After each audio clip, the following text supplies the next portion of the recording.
Hello बच्चों, good morning. कैसे हो आप लोग? स्वागत करते हैं अध्ययन एकेडमी के यूट्यूब चैनल पे। मैं हूं ओम मिश्रा और आज मैं आपको पाइथागोरस प्रमेय पढ़ाने वाला हूं। उससे पहले मैं आपको बता दूं कि कुछ हमारे ऑनलाइन प्लेटफॉर्म के रूल और रेगुलेशन है, कुछ ऑफलाइन क्लासेस के इन्फॉर्मेशन मैं बताने जा रहा हूं। मैं पर डे बताता हूं बच्चों को। कुछ लोग तो देखते करते होंगे पर डे यही बताते हैं। भाई देखो मेरे भाई, पर डे बताने का रीजन है कि भाई कुछ बच्चे नए भी आते हैं इसमें। कुछ बच्चे क्या होते हैं, नए भी आते हैं।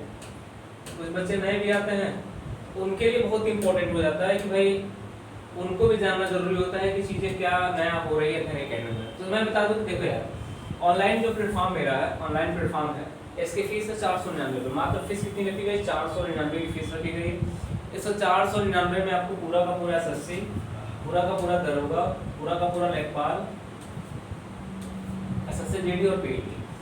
एसएससी जीडी की कम से कम 50 से 55 हज़ार वैकेंसी आने वाली है। दरोगा में वैकेंसी आ चुकी है। लेखपाल आने वाला है। पीईटी मतलब आपके सामने लगा हुआ है, 19-20 अगस्त का पेपर है। एसएससी सीनियर मेंस और प्री दोनों जो भी पोस्टपोन हुए थे सारे होने वाले हैं। अब बात ये होती है कि सर घर बैठे हुए हैं, लॉकडाउन में पढ़ाई कैसे करें? तो मैं बेटा कहता हूँ कि पढ़ाई करना तो हमेशा करते रहो। ऑनलाइन आप रिवीजन करो, पढ़ते रहो चीज़ों को हमेशा, क्योंकि ऑनलाइन पढ़ाई बहुत ज़्यादा होती नहीं है। ऑनलाइन रिवीजन ही होता है, मैं जानता हूँ, क्योंकि बच्चा कमेंट बॉक्स में जाकर कमेंट ज़्यादा करता है, पढ़ता नहीं है। लाइव क्लास में पढ़ाई नहीं होती। रिवीजन सिर्फ होता है कि रिवीजन हम कैसे करते हैं। रिवीजन के लिए मात्र 499 फीस रखी गई है और 499 फीस में आने वाले समय जब आपका एग्जाम होगा तो आपको ये ना महसूस हो कि सर मैंने पढ़ा नहीं है, रिवीजन नहीं किया होगा।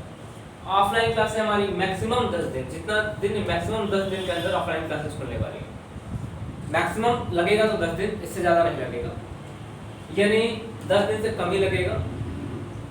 ऑनलाइन ऑफलाइन खुलने वाली है। जो बच्चा रजिस्ट्रेशन नहीं कराया तो रजिस्ट्रेशन करा ले।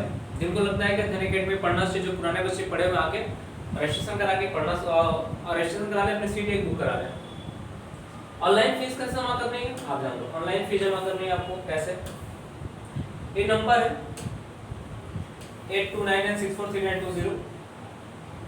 इस पे आप गूगल पे, फोन पे, पेटीएम कुछ भी कर सकते हो। ये नंबर है आपका, ये जो नंबर है आपका, इस नंबर पे आप स्क्रीनशॉट ले सकते हो। 99355857। इस नंबर पे आप जो है गूगल पे किया रहोगे, नीम पे किया रहोगे, फोन पे किया रहोगे, पेटीएम किया रहोगे, इसका स्क्रीनशॉट लेके इस नंबर पे व्हाट्सएप कर सकते हो। जैसे व्हाट्सएप करोगे आप बताओगे सर एसएससी में जुड़ना है, दरोगा में जुड़ना है, लेखपाल में, एसएससी में, पीईटी में, किसी सेगमेंट में, किस कैटेगरी में आपको जुड़ना है, आपको जोड़ा जाएगा। और आपकी क्लासें कहाँ चलेंगी, कैसे चलेंगी, सारी बातें होंगी। आप अपने दोस्त मित्र को भी जोड़ो। ऑफलाइन क्लासेस खुलने वाली है, आप यहाँ पे प्रैक्टिस भी करते रहोगे, ऑफलाइन पढ़ते भी रहोगे। चलो आज ये हो गई हमारी बात। आज की हमारी टॉपिक जो है ना वो बहुत इंपॉर्टेंट टॉपिक है और इस टॉपिक से कहाँ क्या क्या चीज़ क्लियर होती है। जो पाइथागोरस प्रमेय है, जो पाइथागोरस प्रमेय जो है, पाइथागोरस प्रमेय, इससे क्या क्या क्लियर होता है मेरे दोस्त? इससे क्या क्या क्लियर होता है आज इसके बारे में जानेंगे। इस पाइथागोरस प्रमेय से क्या क्या क्लियर होता है आज हम जानेंगे। पहली बात तो देखो, इससे क्लियर एक टॉपिक ये होता है त्रिभुज। क्या क्लियर होता है भाई? त्रिभुज। त्रिभुज क्लियर हो जाता है आपका। दूसरा टॉपिक ये होता है चतुर्भुज। चतुर्भुज में भी बहुत से ऐसे होते हैं जो त्रिभुज बना के, ठीक। तीसरा टॉपिक हमारा होता है पॉलीगन, बहुभुज। बहुभुज में भी ये कहीं ना कहीं, बहुभुज में भी ये कहीं ना कहीं हमारे लिए बहुत इंपॉर्टेंट हो जाता है। चौथा टॉपिक हमारे लिए हो जाता है बहुभुज के बाद, वो होता है वृत्त। वृत्त में अक्सर इनका यूज किया जाता है, सर्कल में अक्सर इनका यूज होता है। इसके बाद पांचवा टॉपिक जो हमारा हो जाता है, पांचवा टॉपिक जो हमारा हो जाता है वो हमारा क्या है? पांचवा टॉपिक भाई, हमने कहा कि जो ट्राइगो होता है, त्रिकोणमिति जो होता है, यानी त्रिकोणमिति का नाम सुने होंगे आप लोग, यानी त्रिकोणमिति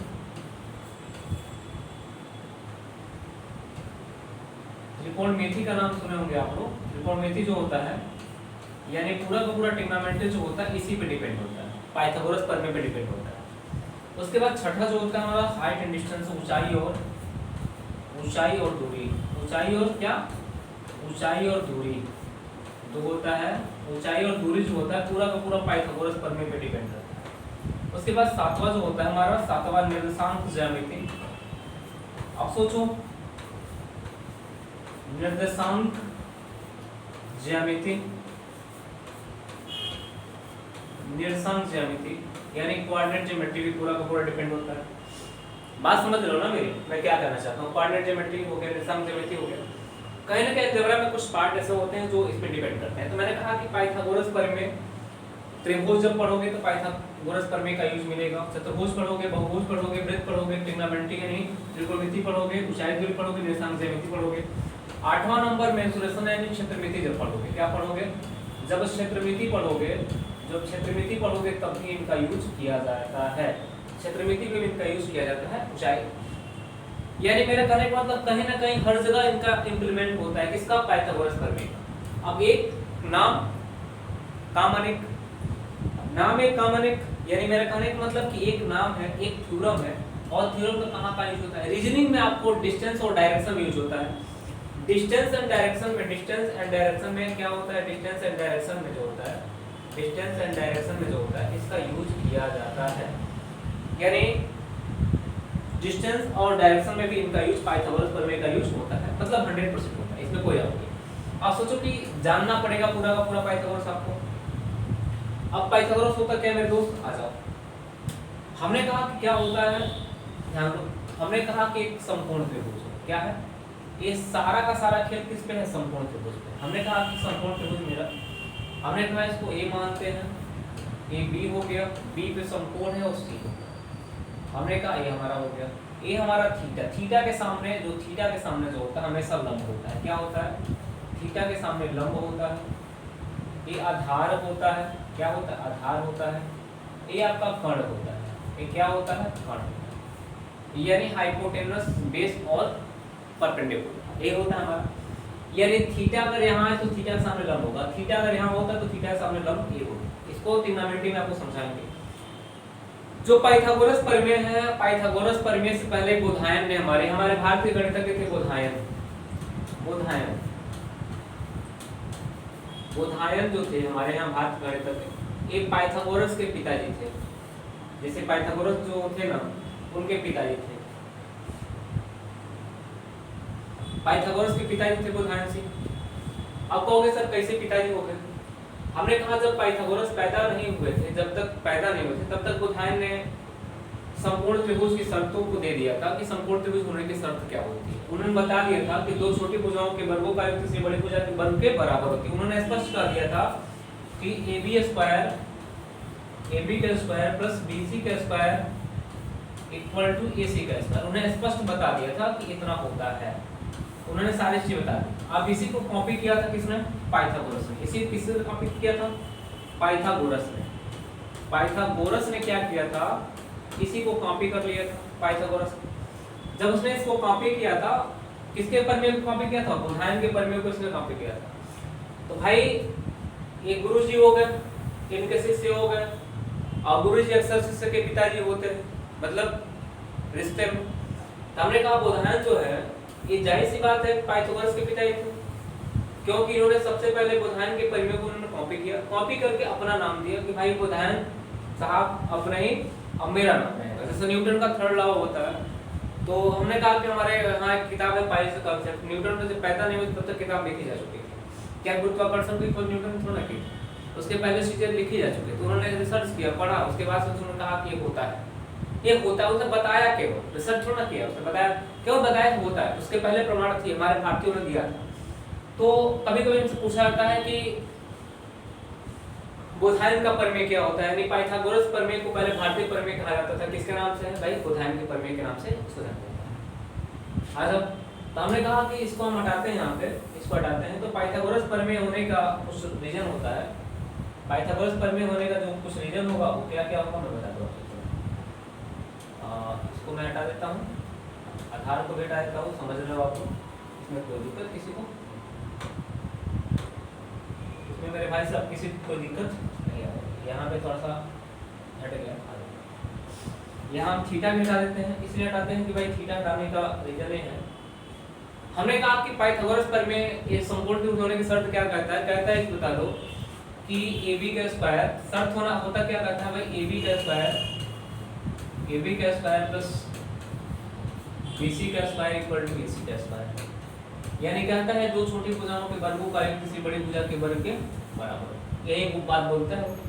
जब यही बात बोलता है तो हमें क्या करना है इस बात को लेके, इस बात को लेके थोड़ा सा तांडव भी करना है हमको। यानी कभी कभी हमारे पूछता है कि पाइथागोरस प्रमेय कभी कभी क्या होता है कि 2 डेटा दिया था, तीसरा डेटा पूछ देता है, वृत्त बना के परित्रिज्या पूछ देता है, माध्यिका पूछ देता है, बहुत चीजें ऐसी पूछती हैं। तो आइए हम बात करें उसको क्वेश्चन के साथ सिलसिला करते रहेंगे। तो हमने कहा कि क्या सबसे छोटा पूर्णांक, मैंने कहा कि नोट पहला नोट क्या है, पहला नोट हमने कहा किसी पाइथागोरस, ध्यान देना, किसी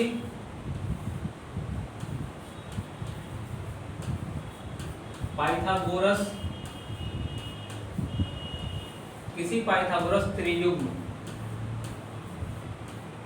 किसी भी त्रियुग्म में किसी नियतांक से गुणा किया जाए, किसी नियतांक से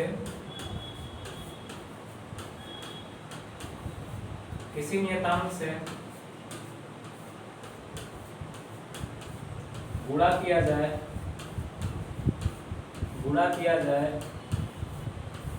या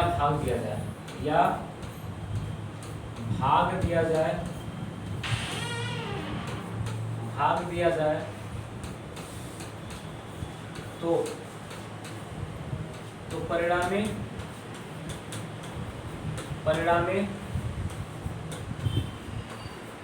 पाइथागोरस त्रियुग्म ही प्राप्त होता है।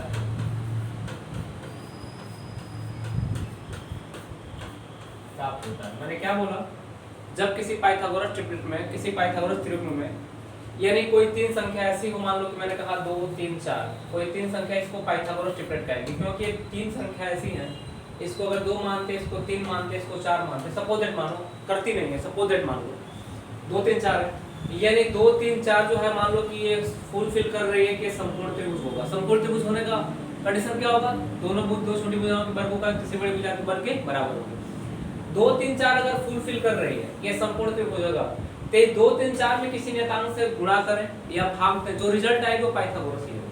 क्या होगी, पाइथागोरस ही होगा। एक्चुअली कर नहीं रहा है, लेकिन मान लो करता हो तो हमने कहा कि मान लो यहाँ पे बात कर रहे हैं हम लोग कि किसी पाइथागोरस त्रियुग्म से किसी नियतांक में, किसी पाइथागोरस त्रियुग्म में, किसी भी पाइथागोरस त्रियुग्म में किसी नियतांक से गुणा किया जाए या भाग दिया तो परिणामी क्या होगा, पाइथागोरस ही मिलेगा। जैसे मान लो मैंने कहा कि ट्रायंगल मैंने यहाँ पे खींच लिया, ट्रायंगल मैंने बना लिया, यहाँ पे हमने कहा ट्रायंगल बनाया, हमने कहा ए हो गया, बी हो गया और क्या हो गया हमारा, सी हो गया, ए बी सी हो गया। मैंने कहा कि बता दो कि जब हमने कहा कि ए बी का स्क्वायर एक पॉइंट समझना, BC का स्क्वायर इक्वल टू AC का स्क्वायर, मैंने कहा इसको 1 मानते, इसको 2 मानते, इसको क्या मानते हैं, 3 मानते हैं।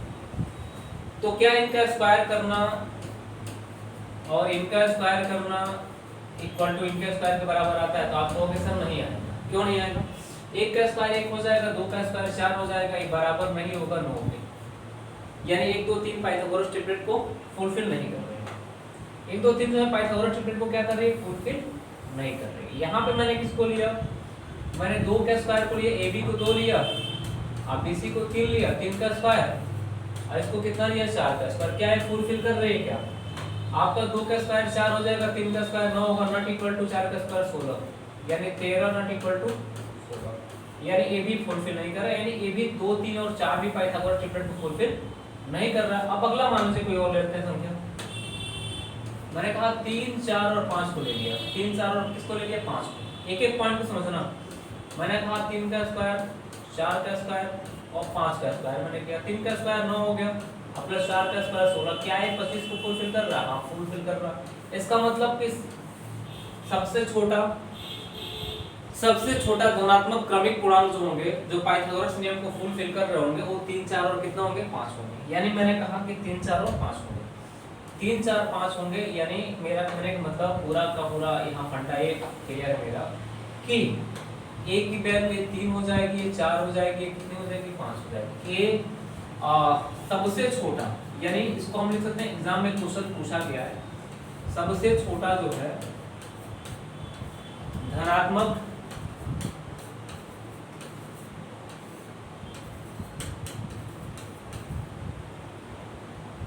पूर्णांक, सबसे छोटा क्रमिक सबसे छोटा क्रमिक धनात्मक पूर्णांक। यानी बात को समझना, 3, 4, 5 सबसे छोटा धनात्मक क्रमिक पूर्णांक है, क्रमिक धनात्मक पूर्णांक है। मेरा कहने का मतलब ये है कि अगर आपसे क्वेश्चन पूछा जाता है कि सबसे छोटी धनात्मक क्रमिक पूर्णांक याद करें जो संपूर्ण त्रिभुज होने की शर्त को फुलफिल कर रहा है, तो आप याद रखिएगा 3, 4, 5। 3, 4, 5 से सबसे छोटी संख्या कोई नहीं हो सकती है। ये तीनों क्रमिक है, 3 के बाद 4, 4 के बाद 5 आता है, नहीं आता है, आता है।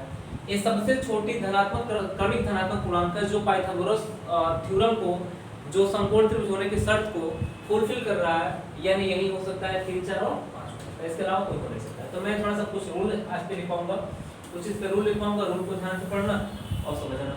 मैंने आपको रूल क्या लिखवाया, मैंने ये लिखवाया कि ये बताओ कि अगर 3, 4 और 5 है, 3, 4 और 5 है, 3, 4 क्या है, 5 है, ये पाइथागोरस ट्रिपलेट को फुलफिल करे। तो अगर 3 में 2 से गुणा करेंगे 6 हो जाएगा, 8 हो जाएगा 10, यानी ए भी, यानी अगर ये वैल्यू आपका 6 दिया, ये वैल्यू 8 दिया, तो सीधे वैल्यू कितना मानोगे, 10 मानोगे, क्योंकि 6 का स्क्वायर 36, 8 का स्क्वायर 64, 100 हो जाएगा, 10 का स्क्वायर 100 हो जाएगा। यानी 6, 8 और 10 भी किसको फुलफिल कर रहा है, पाइथागोरस ट्रिपलेट को फुलफिल कर रहा है। बात समझना, इसको भी ये भी क्या कर रहा है, पाइथागोरस को फुलफिल कर रहा है। उसके बाद से 3 में 3 का गुणा करें तो 9 हो जाएगा, 9 हो जाएगा, 4 3 12 हो जाएगा, 5 3 15 हो जाएगा, ये भी फुलफिल कर रहा है, 9 12 15। 4 का गुणा करेंगे तो 12 हो जाएगा, 16 हो जाएगा, 20 हो जाएगा, ये भी फुलफिल कर रहा है, ये भी सब पाइथागोरस ट्रिपलेट होंगे। हमने कहा 5 से गुणा करेंगे 15 20 और कितना होगा, 15 20 और 25 हो जाएगा, ये भी पाइथागोरस ट्रिपलेट को फुलफिल कर रहा है। फिर 6 से गुणा करेंगे 18 हो जाएगा, 24 हो जाएगा और कितना हो जाएगा, 30। ज्यादा लिखने की आवश्यकता नहीं, ये कितना हो जाएगा भाई, 18 से 15 20 और कितना हो गया, 25, 18 24 कितना हो गया, 30 हो गया। यानी मेरा कहने का मतलब एक एक पॉइंट को समझने का प्रयास करना, एक एक पॉइंट को समझने का प्रयास करना। मैंने कहा कि जो सामने आपके रखा हुआ है, ये आपको परसा हुआ है, इसका मतलब कि ये बना है। बस आपको अगर मान लीजिए 15 दे रखा हुआ है, 20 दे रखा हुआ है, और इसका मान पूछा तो सीधे कितना मारना, 15 20 जब भी आपको दिखे तो सीधे कितना मारना, 25। यानी 15 20 25 की क्या करेंगे, पाइथागोरस ट्रिपलेट को फुलफिल करेंगे। आपको अगर मान लीजिए कि ये वैल्यू आपको दे दिया, ये वैल्यू आपको दिया कितना, ये वाली वैल्यू आपको दे दिया, ये वाली वैल्यू आपको दे दिया 30, ये वाली वैल्यू दे दिया 24, पूछा कि ये वैल्यू कितनी होगी, सीधे आप मारना 18। याद होना चाहिए 18 24 30 का पाइथागोरस ट्रिपलेट होता है, क्या होता है, यानी ये चीजें 1 2 3 4 5 6 ये चीज याद रखो, बाकी जितना मैं करता हूं उसको याद रखना। आगे भी लिख सकते हो, अगर 6 से गुणा किया 7 से 21 हो जाएगा, और 7 चौका 28 हो जाएगा, 7 5 35, ये भी पाइथागोरस ट्रिपलेट को फुलफिल करेगा। 21 28 और 35। मान लो कि 8 से गुणा किया तो 8 3 का 24 हो जाएगा, 8 चौका 32 हो जाएगा, 8 5 कितना होगा, 40, ये भी पाइथागोरस ट्रिपलेट को फुलफिल कर रहा है। फिर 9 से 9 तक 27 हो जाएगा, 9 चौका 36 हो जाएगा, 9 25 कितना होगा, 45, ये भी फुलफिल कर रहा है। मैं 10 से गुणा किया तो 30 हो जाएगा, 40 हो जाएगा और कितना होगा, 50 हो जाएगा, ये भी फुलफिल कर रहा है। 900 4 1200, 3 का स्क्वायर 900 4 1600 2500, यानी ये भी फुलफिल कर रहा है। यानी मेरा कहने का मतलब जब भी आपको ये डेटा आपको मिले तो आपको तो याद करना ही पड़ेगा। अब याद कैसे होगा गुरुदेव, इसके लिए जन्म भुट्टी पियो मेरे दोस्त, इसके लिए जन्म भुट्टी पिया करो। याद कैसा होगा, आपको कुछ याद नहीं करना है। आप बचपन में जैसे टेबल याद करते थे 2 1 जा 2 2 2 जा 4 2 3 जा 6, ऐसा नहीं पढ़ना है आपको। आपको इंप्लीमेंट करना है, यहाँ पे बना बना के इंप्लीमेंट करो कि सर ऐसा सर ने बताया 3 4 5 है, 3 4 5 से मैं इतना कैसे बना डाला, मैंने गुणा करते करते बना डाला। मान लो कभी दिया कि ये सवाल a 36 है और एक आंक 45 है और इसकी वैल्यू ज्ञात करो, तो आप पहले स्क्वायर निकालते जाओगे, स्क्वायर निकालते रह जाओगे, उससे बढ़िया याद हो तो सीधे कहोगे कि सर ये कितना हो जाएगा, 27 हो जाएगा, कितना हो जाएगा, 27 हो जाएगा। ये चीजें याद रखना, ये चीजें क्या करना आपको याद रखना। आ जाओ, उसके बाद अगला जो है दूसरा नियम क्या मेरा कह रहा है, दूसरा नियम ये कह रहा है, दूसरा नियम ये कह रहा है कि किसी ऑड नंबर को ले लो, किसको ले लो, किसी ऑड नंबर को ले लो, ऑड का स्क्वायर करो, ऑड का स्क्वायर करते हो तो r मिलता है, इसको दो भागों में तोड़ो p और q में, जिसका अंतर हमेशा कितना मिले 1, तो आप कहोगे कि ऑड कामा q कामा p ए समकोण त्रिभुज होने की शर्त को फुलफिल करेगा। यानी किसको फुलफिल करेगा, पाइथागोरस ट्रिपलेट को, यानी पाइथागोरस पाइथागोरस पाइथागोरस के नियम को, पाइथागोरस के नियम को नियम नियम है, चाहे नियम लिख लीजिए, नियम है, पाइथागोरस का नियम है। यानी ऑड OP, मतलब आप समझ नहीं पाए मैं समझा देता हूँ। मैं किसी ऑड नंबर को लिया, एक को लेंगे तो कोई फायदा होने वाला नहीं। एक के बाद 3 को लिया, 3 का स्क्वायर किया तो 3 का स्क्वायर होगा तो कितना मिलेगा 9। 9 कैसे दो पार्टों में तोड़ोगे तो एक 5 मिलेगा, एक 4 मिलेगा, जिसका अंतर हमेशा कितना होना चाहिए 1। आप कहोगे 3 और 4 और 5 एक पाइथागोरस नियम को फुलफिल कर रहा है। फिर मान लीजिए कि 3 के बाद से 5 को लिया, तो 5 को लिया, 5 का स्क्वायर किया तो कितना मिल गया 25। कितना मिल गया 25, ये हो जाएगा आपका 13, ये हो जाएगा आपका 13 माइनस 12 बराबर कितना होगा 1, यानी कह सकते हैं 5, 12 और 13 जो होगा ये पाइथागोरस नियम को फुलफिल करना है। ये इंपॉर्टेंट इसलिए अक्सर ये पूछा जाता है, अक्सर हमारे एग्जाम में डेटा हमसे मिल जाता है 5, 12, 13 वाला। जैसे मान लो एक त्रिभुज ये बनाया आपसे, बोला कि ये वैल्यू आपका 5 है, ये वाली वैल्यू 12 है, तो सीधे वैल्यू कितना मारोगे 13 मारोगे। मैंने कहा 7 को लिया, 5 के बाद से किसको लिया 7 को, 7 का स्क्वायर किया तो कितना होगा 49। हमने कहा ये हो गया आपका 25, ये हो गया आपका 24, यानी अंतर कितना हो गया 1। आप कहोगे कितना सर 7, 24 और 25, 24 और 25 पाइथागोरस नियम को फुलफिल कर रहा है। 7, 24, 25 क्या कर रहा है पाइथागोरस नियम को फुलफिल कर रहा है। किसी कोई डाउट? चलिए भाई सभी लोग एक बार शेयर कर डालो, तो आप लोग जितने लोग देख रहे हैं ना सब लोग एक बार शेयर कर डालो, सब लोग अपने दोस्त मित्र को जोड़ दो। 7 हो गया, फिर इसके बाद मैंने कहा 7 के बाद 9 आता है, 9 का स्क्वायर करेंगे, 9 का स्क्वायर मतलब होता है 81, 81 मतलब हो जाएगा 41 माइनस 40, ये बराबर कितना होगा 1, यानी 9 जो हो जाएगा 40 हो जाएगा और 41 हो जाएगा। ये पाइथागोरस नियम को फुलफिल करेगा। कैसे? आपको एक त्रिभुज बना के दे दिया है, बोला है कि बताओ कि 9 और 41 है, ये वाली वैल्यू कितनी होगी, तो आप कहोगे सर 40 होगी। 9 41 दिखा तो कितनी हो जाएगी 40 हो जाएगी। इसके बाद आ जाओ, मैंने कहा 11 को लिया, 11 का स्क्वायर कितना होता है 121 होता है, ज्यादा पढ़ने की आवश्यकता नहीं है। हमने कहा 61 हो गया और कितना हो गया 60 हो गया, बराबर 1 हो गया। हमने कहा 11 और 60 और 61 भी पाइथागोरस नियम को क्या कर रहा है फुलफिल कर रहा है। आपसे त्रिभुज बनाया कि त्रिभुज बना दिया है, कहा कि बताओ कि 11 है, ये आपका 61 है, ये वाली वैल्यू कितनी होती है, सिंपल से क्या मारोगे 60 मारोगे, क्योंकि ट्रिपलेट पता होगा तभी कर सकते हो, वरना आप नहीं कर सकते हो। मैं एक बार फिर से आपको समझाने का प्रयास करता हूँ, ध्यान समझना। मैं एक बार फिर से समझाने का प्रयास करता हूँ, यानी समकोण त्रिभुज में ही पाइथागोरस का यूज होता है, समकोण त्रिभुज में ही पाइथागोरस का यूज किया जाता है, बाकी और कहीं यूज नहीं किया जाता है। समकोण त्रिभुज जब पढ़ रहे हैं तो वहाँ पाइथागोरस या बोधायन का प्रमेय के नाम से भी जाना जाता है, या इसको किस नाम से जाना जाता है पाइथागोरस को। ये त्रिभुज में, चतुर्भुज में, बहुभुज में, वृत्त में, त्रिकोणमिति में, ऊंचाई दूरी में, निर्देशांक ज्यामिति में, क्षैतिज में, डिस्टेंस एंड डायरेक्शन में यूज किया जाता है। यानी मैंने कहा कि ये जो है हमारा बोधायन का प्रमेय भी कर सकते हैं, पाइथागोरस का प्रमेय कर सकते हैं। किसी पाइथागोरस त्रिभुज में किसी नियतांक से गुणा किया जाए या भाग दिया जाए तो परिणामी पाइथागोरस प्रमेय ही प्राप्त होता है। मैंने कहा इसको याद रखना, आप लोग इसको याद रखने की जरूरत है। 3, 4, 5 होगी सबसे छोटी क्रमिक धनात्मक गुणांक होगी जो पाइथागोरस नियम को फुलफिल कर रही होंगी। अगर आपसे कभी एग्जाम में ऐसा प्रश्न बना कि सबसे छोटी क्रमिक धनात्मक गुणांक कौन सी होगी जो संपूर्ण त्रिभुज होने की शर्त को फुलफिल कर रही होगी, वो होगा 3, 4 और 5। इसके बाद कोई क्रमिक गुणांक नहीं है।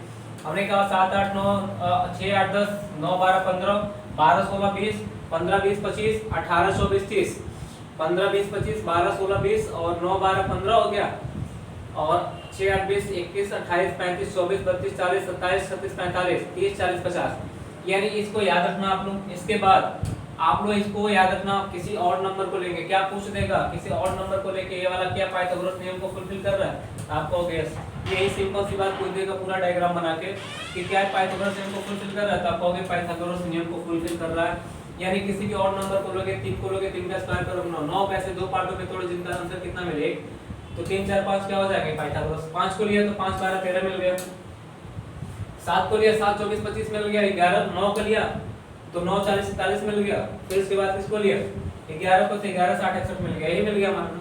यानी सारे नियम सो में पाइथागोरस नियम को फुलफिल कर रहे होंगे। तो आज की हमारी क्लास पाइथागोरस, इसको मैंने इसलिए बताया आपको कि डेटा याद रखना, आपको डेटा याद रखना कि आगे आने वाले क्वेश्चनों में अगर डेटा मिलता है तो मैं वहां पे एक्सप्लेन नहीं करना चाहूंगा, सीधे आपको डेटा मैं पुट करूंगा, सीधे मैं क्या करूंगा डेटा पुट करूंगा, मैं एक्सप्लेन नहीं करना चाहूंगा। चलिए मिलते हैं हम लोग अगली क्लास में आज के लिए इतना ही। धन्यवाद।